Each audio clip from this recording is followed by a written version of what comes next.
Roland Nsangi ne Densi Cheyi ne bavubuka abasalawo okuteeka ensimbi zaabwe mu bizinesi ey'okukola Pavers Bwebajja ku luguudo lw'Entebbe nga zino zikozesebwa mu bintu eby'enjawulo naddala mu kumaliriza kompawundi z'ebizimbe. Bizinesi eno Nsanzi agamba yeetaaga emitwalo nga 3 okugitandika okusobola okufuna ebikozesebwa omuli akatiba, omusenyu, seminti n'ebirala.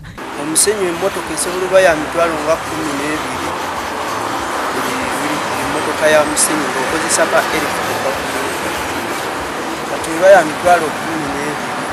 Ayongerako nti ensaasaanya mu bizinesi eno esinziira ku bungi n'obwetaavu obuliwo okusingira ddala ng'azikola fulumya za oda. Naye zo teziri ng'abatunda nti bantunda nnyaanya nti ssaawa yonna bagenda kugula. Osobola okuba n'ebeerawo erina okuba mu kuyiikiriza. Okufulumya Pavers 10 okozesa ensawo ya seminti emu ne wheelbarrow z'omusenyu nga 3 nga byonna biggwera mu mitwalo nga 6.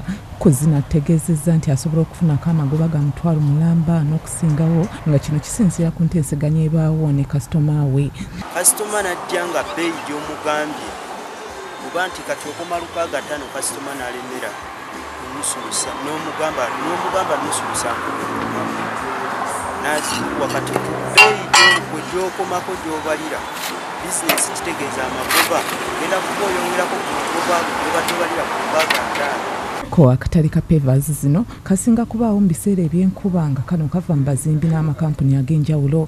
Ebirungi bingi byafunye mu bizinesi eno era ng'agyenyumirizaamu olw'okumuyimirizaawo mu mbeera yonna n'atabanga abavubuka balala. Kati awo kyekubiriza abantu nti oba okoze ekintu bizinesi obange olina kuba mu kunyiikiriza, oba ofunyemu ssente ng'olaba ky'okoze kitono n'osobola okwongerako gye kikoma okuba ekingi ne maaso gy'ogenda okufuna ekingi.